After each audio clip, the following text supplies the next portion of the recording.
Hello everyone, कैसे हैं आप सब। एक बार पुनः शिव कोचिंग क्लासेस पर स्वागत है। उम्मीद करता हूं आप सब अच्छे होंगे, मस्त होंगे, बेहतर होंगे और आप सभी की पढ़ाई बेहतर चल रही होगी। प्यारे बच्चों, आज फिर से हम बात करने वाले हैं क्लास 11 फिजिक्स में, है ना, समतल में गति के सभी महत्वपूर्ण क्वेश्चन आंसर। बच्चों, इसको हम दो पार्ट में कंप्लीट करेंगे। आज हम छोटे छोटे क्वेश्चन आंसर देखेंगे और फिर प्यारे बच्चों आप लोगों को एक और वीडियो आएगा जिसमें हम महत्वपूर्ण जो 3 नंबर और 4 नंबर के क्वेश्चन पूछे जाते हैं, ठीक है, क्योंकि ये चैप्टर काफी महत्वपूर्ण है। पहला प्रश्न प्यारे बच्चों, सदिश योग का त्रिभुज नियम। सबसे पहले आप लोग एक त्रिभुज बना दो प्यारे बच्चों। एक त्रिभुज हम बना देते हैं, ठीक है, एक त्रिभुज बना देते हैं और इस त्रिभुज को देते हैं नाम ABC। थोड़ा समझने की कोशिश करिएगा, रटने की बिल्कुल कोशिश ना करिएगा। हमारा उद्देश्य बच्चों, हम जितना भी पढ़ाएंगे आपको समझाकर पढ़ाएंगे ताकि आप लोगों को फिर रटना ना पड़े, एग्जाम में आ जाए तो आपसे बन जाना चाहिए। अब हम दो सदिश लेते हैं, एक वेक्टर A और एक वेक्टर B। अब इन दो सदिशों को त्रिभुज की दो भुजाओं से संलग्न कर देते हैं, जैसे इसको वेक्टर A से और इसको वेक्टर B से। अब इनका भाई सदिश है, इसका परिणामी सदिश कौन सा होगा बच्चों? तो जो तीसरा, जैसे मान लीजिए एक ही डायरेक्शन पर दोनों हो गए, तो बच्चों जो तीसरा भुजा है वो उसके परिणामी सदिश को बताएगा, लेकिन उसकी दिशा विपरीत होगी। देखो, A से B की ओर दिशा थी, फिर B से C, अब C से A होना चाहिए, लेकिन बच्चों A से C है।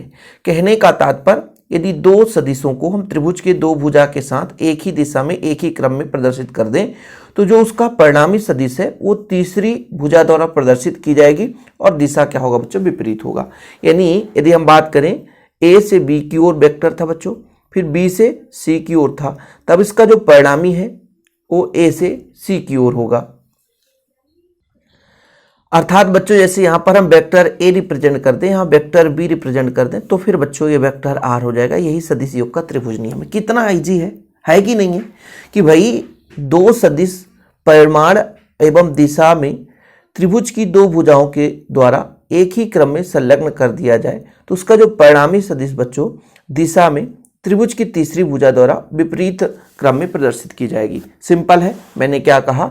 यदि दो सदिशों को परिमाण और दिशा में त्रिभुज के दो भुजाओं के साथ एक ही दिशा में, देखो एक ही दिशा में संलग्न कर दिया जाए तो उसका जो परिणामी सदिश होगा वो तीसरी भुजा द्वारा विपरीत दिशा में प्रदर्शित होगा। देखो ना, विपरीत दिशा में मतलब A से B, B से C, C से A आना चाहिए, लेकिन ऐसा नहीं, A से B, B से C है, फिर डायरेक्शन बदल गए, A से C है, तो जो तीसरी भुजा है वो परिणामी सदिश को व्यक्त करती है जिसकी दिशा विपरीत होती है। इसके बाद बच्चों हम बात करते हैं कोणीय वेग की परिभाषा लिखिए तथा कोणीय वेग और रेखीय वेग में संबंध। काफी महत्वपूर्ण है बच्चों। सबसे पहले आप लोग कोणीय वेग और रेखीय वेग समझो। देखो बच्चों, जब कोई वस्तु एक सरल रेखा में गति करता है, ठीक है, सरल रेखा में गति करता है, जिसको बच्चों हम v से बात करते हैं, वेग है, ये अपना रेखीय वेग है बच्चों। क्या है? रेखीय वेग। पहली बात समझो, ये रेखीय वेग है। लेकिन वहीं पे बच्चों, वहीं पे जैसे मैं बात करता हूं कि एक वृत्तीय मार्ग है और वृत्तीय मार्ग पर कोई वस्तु गति कर रहा है, तब उसके वेग को हम बोलते हैं बच्चों कोणीय वेग। क्या बोलते हैं? कोणीय वेग। समय के साथ उसके कोण में परिवर्तन होता है, समय के साथ उसके कोण में परिवर्तन होता है, यही आपका कोणीय वेग है। तो रेखीय वेग और कोणीय वेग का मतलब मायना आप लोग समझ लिए कि भाई जब कोई वस्तु एक सरल रेखा में गति करता है बच्चों तो उसे हम बोलते हैं, क्या बोलते हैं? रेखीय वेग। लेकिन जब कोई वस्तु एक वृत्तीय मार्ग पर गति करता है बच्चों तो उसे हम बोलते हैं क्या? कोणीय वेग। यानी समय के साथ उसके कोण में कितना परिवर्तन होता है। तो रेखीय वेग की परिभाषा आप लोग याद कर लीजिएगा। मैं आपको बता देता हूं कि रेखीय वेग किसे कहेंगे बच्चों? वृत्तीय गति करने के लिए, है ना, या ऐसा लिख दो, कोई वस्तु जब सरल रेखा में गति करता है तो उसके वेग को हम क्या बोलते हैं? रेखीय वेग कहते हैं। लेकिन वहीं पे बच्चों समय के साथ कोण में कितना परिवर्तन हो रहा है, समय के साथ मैंने बोला ना कि भाई वृत्तीय मार्ग पर गति करेगा और कोण में परिवर्तन होगा, तो समय के साथ जो कोण में परिवर्तन होगा बच्चों वो आपका कोणीय वेग कहलाता है, जिसे हम ओमेगा से रिप्रेजेंट करते हैं। और हमने कहा समय के साथ कितना कोण में परिवर्तन होता है, ये अपना बच्चों कोणीय वेग कहलाता है ना। और यदि बच्चों हम इतना, यदि रेखीय वेग भी ऐसा भी कह सकते हैं कि एक निश्चित समय में वृत्तीय मार्ग पर ही कोई दूरी तय कर रहा है तो वो भी अपना एक रेखीय वेग होगा।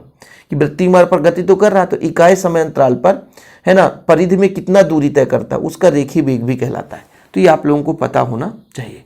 क्लियर? अभी यहाँ तक फिलहाल आप लोगों को दिक्कत तो नहीं होगा। लेकिन क्वेश्चन में क्या बोला बच्चों? क्वेश्चन में बोला है कोणीय वेग व रेखीय वेग में संबंध। अब इसके लिए थोड़ा सा माना वगैरह लिखना पड़ता है और आप लोगों के पास माना नहीं रहेगा तो कोई दिक्कत नहीं। यहाँ पर देखो भाई, यहाँ पर आप लोगों का रेखीय वेग भी परिभाषित है कि वृत्तीय गति के लिए वस्तु इकाई समय में वृत्त की परिधि में जितनी दूरी तय करता है बच्चों, उसे हम वस्तु का रेखीय वेग कहते हैं। मतलब वृत्तीय मार्ग पर गति हो रहा है, वृत्तीय मार्ग पर गति हो रहा है, लेकिन उस वृत्तीय मार्ग पे गति में, वृत्तीय मार्ग के गति में प्यारे बच्चों कितना दूरी तय करता है, वो इस दूरी से रेखीय वेग डिफाइन होता है। लेकिन कितने कोण में परिवर्तन हो रहा है, जैसे यहाँ पे मैं बात करता हूँ बच्चों डेल्टा, मतलब ये हो गया है ना, तो इसकी त्रिज्या r है, ठीक है, और ये दूरी जो तय करता बच्चों डेल्टा s है, बिंदु P है और बिंदु O है। मैं एकदम छोटा सा बना रहा हूँ ताकि समझा सकूँ बच्चों, ठीक है।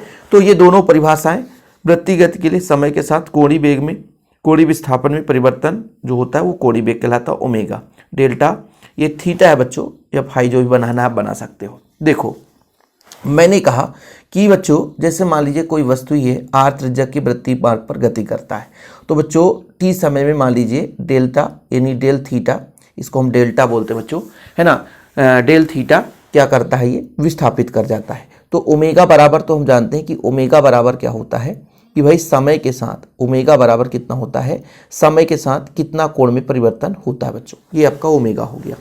वेग क्या है बच्चों, वेग क्या कहता है, समय के साथ कितना दूरी बदल रहा है, समय के साथ कितना दूरी बदल रहा है बच्चों, ये अपना क्या कहलाता है, वेग कहलाता है। क्लियर इतना। अच्छा, अब आप लोगों से एक फार्मूला मैं आपसे पूछना चाहता हूं कि कोण बराबर बताओ सर। तो कोण बराबर होता है सर चाप बटे त्रिज्या। कोण बराबर क्या होता है, चाप बटे त्रिज्या। मैं मान के चलता हूं कि चाप है ये बच्चों, ये चाप है, ये क्या है, चाप है, तो डेल्टा एस चाप है, त्रिज्या आर है, डेल्टा एस चाप है और त्रिज्या आर है, ठीक है। अब बच्चों ये कोण हो गया, कोण का मान निकल कर आया, मतलब ये डेल थीटा बराबर आपका मान आ गया, है ना। चलिए अब बच्चों इसका वैल्यू हम यहाँ पे रख दे, तो ओमेगा बराबर कितना हो जाएगा, delta S upon R divide by delta T, ठीक है। इतना किसी को प्रॉब्लम, किसी को प्रॉब्लम बच्चों। स्मॉल आर करते सर तो और अच्छा रहता, यहाँ पर स्मॉल आर होता, ये स्मॉल आर है ना, आप कैपिटल आर कर दिए तो स्मॉल आर हो गया, ये स्मॉल आर नीचे जाएगा, मतलब डेल्टा एस अपान स्मॉल आर डेल्टा टी। अब प्यारे बच्चों इस आर को पक्षांतर कर दें तो इधर हो जाएगा omega r delta S upon delta t. अब delta S upon delta t ये क्या है, वेग है बच्चों, तो ओमेगा आर बराबर भी, यही संबंध आ गया, या भी बराबर ओमेगा आर। यानी बच्चों रेखीय वेग, रेखीय वेग बराबर होता है कोणीय वेग। क्या होता है बच्चों, कोणीय वेग, रेखीय वेग बराबर होता है कोणीय वेग। और आर का मतलब क्या है बच्चों, आर का मतलब होता है त्रिज्या, यानी कि जिस त्रिज्या से वृत्तीय मार्ग पर वो गति करता है। तो ये आप लोगों का बच्चों है ना थ्योरम प्रूव हो जाता है। देखो ये क्वेश्चन काफ़ी महत्वपूर्ण है और आप लोगों के लिए ये यहाँ पे लिखा है भाई, ये क्वेश्चन आ जाएगा एग्जाम में तो फिर दिक्कत हो जाएगा। स्क्रीनशॉट ले लो यदि लेना चाहते हो तो, कोई दिक्कत ही नहीं है, ये चित्र भी बना हुआ है विधिवत, ठीक है। चलिए आगे प्रश्न पर चलते हैं बच्चों। ये अपना जो प्रश्न था ये अपना कंप्लीट होता हुआ है ना, ये 2 क्वेश्चन हो गए, 2 नंबर भी पूछ सकता है, 3 नंबर में। साइकिल में मडगार्ड क्यों लगाए जाते हैं, जिसमें बहुत महत्वपूर्ण क्वेश्चन है बच्चों, साइकिल में मडगार्ड क्यों लगाए जाते हैं। देखो मैं कहता हूं ये पहिया है, ठीक है बच्चों, ये क्या है, पहिया है, ये पहिया है बच्चों, और पहिए के ऊपर ये मडगार्ड लगा देते हैं। क्या लगा देते हैं, मडगार्ड। क्यों, क्योंकि सर यहाँ पे है ना एक बैठने वाला क्या लगा हुआ है, सीट लगा हुआ है, ठीक है। और फिर प्यारे बच्चों एक पहिया और है, एक पहिया और है। तो जब यहाँ पर जो व्यक्ति बैठा है ना, जो व्यक्ति बैठा है बच्चों, व्यक्ति जो बैठा है, तो जब ये पहिया चलता है तो इसका कीचड़, जैसे पहिया इधर जाएगा, पहिया इधर जाएगा बच्चों, तो कीचड़ इधर भागेगा, पहिया आगे जाएगा। मान लीजिए पहिया कहीं भी जाए तो कीचड़ भागेगा। देखो पहिया यदि घूम रहा है बच्चों, पहिया यदि घूम रहा है तो उसके स्पर्श रेखा की दिशा में उसका रेखीय वेग होता है। जैसे मान लीजिए यहाँ पे पहिया आगे की ओर जा रहा है, ठीक है, तो भाई जैसे इधर पहिया जा रहा है, इसका स्पर्श रेखा ऐसा होगा, तो पहिया जब आगे की ओर जा रहा है तो यहाँ जो कीचड़ लेके आएगा और ये ऊपर की ओर फेंकेगा और सीधे व्यक्ति के कपड़े पे कचड़ा बैठ जाएगा। सही है कि नहीं। तो ये मडगार्ड जो होता है, यहाँ से कचड़ा आया और कचड़ा फेंका ना बच्चों, कचड़ा फेंका तो ये कचड़ा मडगार्ड रोक लेता है, जिससे व्यक्ति जो सीट पर बैठा है उसके कपड़े गंदा होने से बच जाते हैं। इसलिए साइकिल के पहिए में मडगार्ड लगाया जाता है। जो पहिया घूमता है बच्चों, उसका जो स्पर्श रेखा है वो उसके रेखीय वेग को रिप्रेजेंट करता है, और इसमें जो भी डस्ट है, जो भी कचरा है, जो भी धूल है, जो भी कीचड़ है, वो चिपकेगा, वो रेखीय वेग की दिशा में ही आगे की ओर जाएगा। कहीं भी जाएगा, यहाँ पे भी जाएगा, हर बिंदु पर जाएगा। ऐसा नहीं है कि एक ही बिंदु पर। जैसे मान लीजिए पहिया है तो यहाँ भी स्पर्श रेखा हो सकता है, यहाँ भी स्पर्श रेखा, यहाँ भी स्पर्श रेखा, यहाँ भी स्पर्श रेखा, ऐसे यहाँ भी स्पर्श रेखा, हर जगह स्पर्श रेखा हो सकती है, और हर जगह वो कीचड़ फेंकते हुए जाएगा।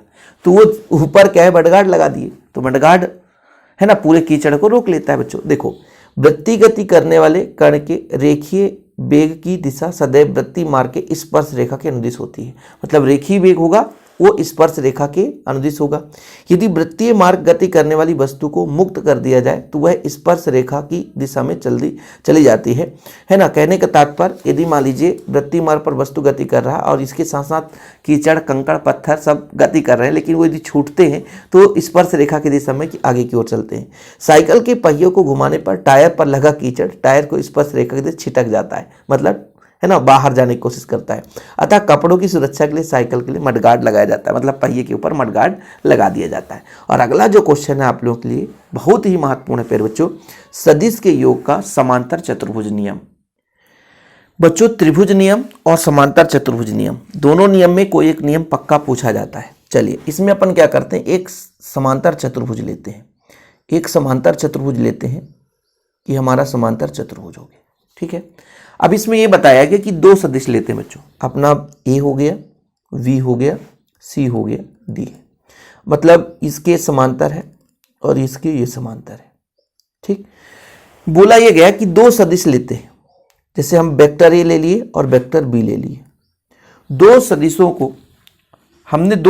को त्रिभुज की दो भुजाओं के साथ संलग्न कर दिया भाई बच्चों। जैसे ये अपना डायरेक्शन हो गया, ये डायरेक्शन हो गया, थोड़ा ढंग से समझिएगा। ए लेते हैं, बुक में ओ लिया है, कोई दिक्कत नहीं है, अभी आप समझो। तो किसी समांतर चतुर्भुज में दो भुजाओं के साथ दो सदिश हमने संलग्न कर दिया, तो बच्चों जो इसका परिणामी सदिश होगा वो इस चतुर्भुज के विकर्ण की दिशा में होगा, लेकिन उस विकर्ण के जो उन दोनों भुजाओं के कटान बिंदु से होकर जाता है, मतलब ये इसके परिणामी सदिश को बताएगा। कुछ समझ में आया? सर समझ में तो नहीं आया, सर समझ में तो नहीं आया। मैं ये बोल रहा हूं बच्चों, समांतर चतुर्भुज है, दो सदिश हमने ले लिया, दो सदिश को समांतर चतुर्भुज के दो संलग्न भुजाओं के साथ ही ऐड करना है। ऐसा नहीं कि आप ए बी और सी डी के साथ कर दो, अलग अलग नहीं ऐड करना है बच्चों। दो सदिशों को समांतर चतुर्भुज के संलग्न भुजाओं के साथ ही ऐड करना है, तो हमने संलग्न भुजा के साथ ऐड कर दिया। ये है, ये दोनों संलग्न भुजा के साथ ऐड कर दिया। ठीक है बच्चों, दो सदिश हैं संलग्न भुजाओं के साथ, जैसे हमने एक इसके साथ जोड़ दिया, एक इसके साथ जोड़ दिया। आमने सामने नहीं जोड़ सकते हैं, फिर वो समांतर चतुर्भुज का नियम नहीं कहलाएगा। हमने दो सदिश लिया, समांतर चतुर्भुज के दो संलग्न भुजाओं के साथ ऐड कर दिया, व्यक्त कर दिया, तो उसका परिणामी सदिश उस विकर्ण द्वारा प्रदर्शित होगा बच्चों। उस विकर्ण जो उसके कटान बिंदु से होकर जाता है। बिंदु ए जो है इस भुजा और इस भुजा का कटान बिंदु है, जरा गौर से देखो। ये जो बिंदु ए है प्यारे बच्चों, इसका और इसका कटान बिंदु है। ठीक है, समझ में आया? अर्थात vector A plus vector B बराबर वेक्टर आर होगा। ठीक, यदि दो सदिशों को किसी समांतर चतुर्भुज की संलग्न भुजाओं द्वारा व्यक्त किया जाए तो उसका परिणामी सदिश उस विकर्ण से निरूपित ही होगा। उसका परिणामी सदिश उस विकर्ण से निरूपित होगा जो उसके परिणामी सदिश उस विकर्ण से निरूपित होगा जो इन भुजाओं के कटान बिंदु से होकर, जो आपने दो भुजाओं को ले रखा है जिनमें सदिश ऐड कर रखा है, तो बच्चों उनके कटान बिंदु से होकर जो आपका विकर्ण जाएगा वही उसके परिणामी सदिश को व्यक्त करता है। जैसे दो सदिश है ए और बी, यहाँ पर चित्र भी बच्चों चित्र समझो। इसको अपन ने कर दिया ओ ए और ओ बी से रिप्रेजेंट कर दिया। ठीक है, जबकि बच्चों यहाँ पर सब लिखा हुआ है कि ओ ए जो है समांतर है, यहाँ पे लिख लो बी सी। ठीक है बच्चों, बी सी के समांतर है और अपना ए सी समांतर है ओ बी के समांतर है। ठीक है, ये चीज है। तो आप सदिश योग के त्रिभुज नियम से भी लगा सकते हो परिणामी आर। हालांकि मैंने जो बताया कि भाई जो वेक्टर आर है ए और बी के योग के बराबर होगा। अब त्रिभुज नियम कैसे लगेगा, इससे भैया वेक्टर बी है तो ये भी वेक्टर बी होगा, तो बच्चों इस डायरेक्शन में जाएगा तो इसका डायरेक्शन ऐसे ही होगा। तो सदिश योग का त्रिभुज नियम क्या कहता है। अब त्रिभुज नियम से इसको हम प्रूव करेंगे। तो त्रिभुज नियम से क्या लगाएंगे कि जैसे वेक्टर ए और वेक्टर बी एक ही क्रम में है ना, तो उसका जो तीसरा भुजा है उसके परिणामी सदिश को बताएगा बच्चों। ऐसे ही त्रिभुज इस त्रिभुज में लेकर चलेंगे तो वेक्टर बी और वेक्टर ए यानी वेक्टर बी धन वेक्टर ए बराबर वेक्टर आर हो जाएगा इस त्रिभुज के लिए, क्योंकि डायरेक्शन इधर इसका है तो ऐसे ही डायरेक्शन होगा बच्चों। ठीक है, तो सदिश योग के त्रिभुज नियम से भी आप यहाँ पर लगा सकते हो कि ओसी जो होगा अपना पहले त्रिभुज ले लिए ओ ए सी, तो यहाँ पर ए और बी के बराबर होगा। और बच्चों यदि आप इस त्रिभुज में लेकर चलोगे तो ओ सी बराबर होगा ओ बी धन बी सी, ये वेक्टर आ। ठीक है, और बच्चों समांतर चतुर्भुज नियम आपको इतना पूरा करना पड़ेगा तभी 2 नंबर मिलेगा। अब आप सोचोगे कि सर नहीं कम करने से नंबर मिल जाएगा, तो इम्पॉसिबल है। ये क्वेश्चन छोटे छोटे हैं, ऑब्जेक्टिव क्वेश्चन पूछे जाते हैं। देखो बच्चों हम क्वेश्चन और भी ऐड क्यों कर रहे हैं, ताकि यदि मान लीजिए ऑब्जेक्टिव भी आपसे पूछा जाए ना तो आपसे बनना चाहिए, ऐसा ना लगे कि नहीं यार हमसे नहीं बन पा रहा है। आवर्तकाल क्या कहता है, जैसे कोई वस्तु वृत्तीय मार्ग पर गति करता है, तो मान लीजिए बिंदु P से चला और घूमते घूमते फिर P तक आया, उसको कुछ ना कुछ समय लगा हुआ, वही समय बच्चों आपका T है, जिसे हम आवर्तकाल कहते हैं। क्या बोलते हैं बच्चों, आवर्तकाल बोलते हैं। क्या बोलते हैं, आवर्तकाल बोलते हैं। कुछ समझ में आया। मतलब फिर बच्चों वृत्तीय मार्ग पर गति करते हुए कोई कण एक चक्कर पूर्ण करने में जो समय लगता है उसे हम आवर्तकाल कहते हैं। अब देखो बच्चों समय बराबर क्या होता है, हमें यदि वो बोल दे कि भैया दूरी बटे चाल या दूरी बटे वेग, है ना, होता है कि नहीं। तो यहाँ से यहाँ तक चला तो कितना दूरी तय कर लिया, 2 पाई यानी 360 डिग्री। और भाई कोणीय वेग कितना रहा होगा, ओमेगा, तो T बराबर होता है 2 पाई अपान ओमेगा। ये बड़े गौर से आप लोगों को सूत्र कई बार एग्जाम में पूछा जाता है। अब इसके बाद मेरे बच्चों हम बात करते हैं आवृत्ति। ठीक है, अब आवृत्ति का मतलब यह है कि कोई वस्तु वृत्तीय मार्ग पर गति तो करता है, लेकिन इकाई समय में 1 सेकेंड में कितने बारों कंपन करता है, 1 सेकेंड में कितने बारों कंपन करता है, उसकी संख्या बच्चों आवृत्ति कहलाती है, यानी कुल चक्रों की संख्या। यानी किसी कण द्वारा 1 सेकेंड में लगाए गए चक्रों की टोटल संख्या बच्चों आवृत्ति कहलाती है, जिसे हम एफ से रिप्रेजेंट करते हैं, कहीं कहीं एन से रिप्रेजेंट करते हैं, कहीं कहीं म्यू से रिप्रेजेंट करते हैं। तो बच्चों आप लोगों को याद रहे, ठीक है, ओके, ये आप लोगों को याद रहना चाहिए। अच्छा, आवर्तकाल की व्युत्क्रम होता है, जो आवृत्ति होता है आवर्तकाल की व्युत्क्रम होता है। यदि हम बात करें आवर्तकाल बराबर 1/ν, ये दोनों चीज आपको। अच्छा, ये बच्चों आप लोगों को ये भी पता है कि T बराबर होता है 2 पाई अपान ओमेगा, अब 1/ν, तो ओमेगा बराबर 2 पाई न्यू, ये फार्मूला भी आप लोगों को क्लियर हो गया। या ओमेगा बराबर 2 पाई एफ, ऐसा भी लिखा मिल जाए तो परेशान मत होना। देखो एक दूसरे से रिलेट है, एक दूसरे से जुड़े हुए हैं, है ना, बस उनको थोड़ा तरीका होना चाहिए समझने का बच्चों। क्लियर, समझ में आ गया आप लोगों को, है ना, ये चीज बच्चों कि T बराबर होता है 1/, है ना, T बराबर होता है 1/n या n बराबर 1/t। चाहे n ले लो बच्चों, चाहे न्यू ले लो, ये न्यू है, भी नहीं है बच्चों, न्यू है, ठीक है, न्यू है, ठीक है, एफ एन या न्यू से रिप्रेजेंट करते हैं, ठीक। तो n बराबर, है ना, अब ध्यान रखना सबसे अच्छा है एफ या न्यू ही लो, n लेने की जरूरत नहीं रहती है। तो ये दोनों परिभाषा आप लोगों से बनना चाहिए, काफी महत्वपूर्ण है, ठीक है।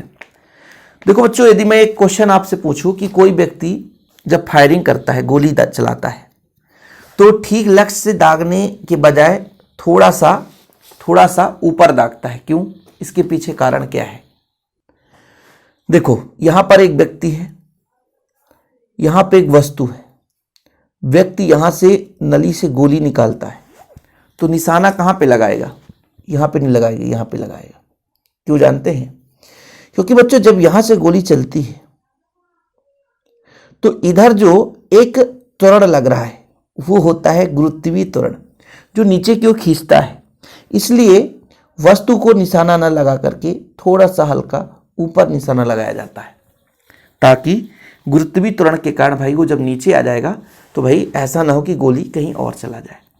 तो ये सारी चीजें बच्चों। अभी इस चैप्टर में आपको मैं बता दूं कि एक समान वृत्तीय गति के लिए त्वरण का व्यंजक, जो कि काफी महत्वपूर्ण है बच्चों, ठीक है। और बच्चों प्रक्षेप का पथ परवलयाकार होता है, काफी महत्वपूर्ण है, ठीक है। और बच्चों उड्डयन काल, अधिकतम ऊंचाई, क्षैतिज परास, ये आप लोगों को एक ही लेक्चर पे कराऊंगा। सबसे पहले अभी एक प्रश्न और करा देता हूं जो कि काफी महत्वपूर्ण है प्यारे बच्चों। यदि मैं आपसे कह दूं कि वेक्टर ए बराबर आई माइनस 2j प्लस के है, तो मापांक बताओ और एकांक सदिश, क्या बच्चों, एकांक सदिश। ये आप लोगों के लिए सवाल है, आप लोग बड़े प्यार से करोगे। सर यदि हम मॉड ऑफ ए निकालें तो मॉड ऑफ ए का मतलब होता है ए स्क्वायर बी स्क्वायर सी स्क्वायर। तो ए का मान है बच्चों 1, तो 1 का स्क्वायर हो जाएगा, ठीक है। बी का मान है -2, तो -2 का स्क्वायर। सी का मान है बच्चों 1, तो 1 का स्क्वायर।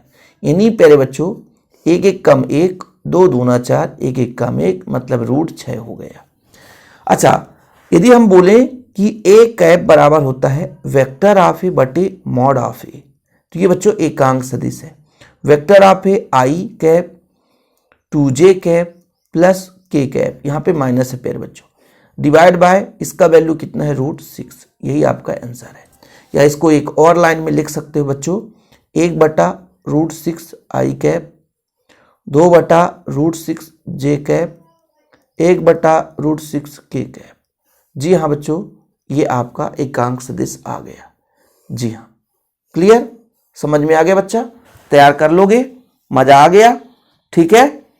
अब आप लोगों को अगले वीडियो में इसी चैप्टर का एक और वीडियो आएगा जिसमें हम इसके और भी मैक्सिमम क्वेश्चन प्रैक्टिस करेंगे, 2-3 थ्योरम करेंगे। अभी फिलहाल अभी के लिए इतना ही। जय हिंद, वंदे मातरम।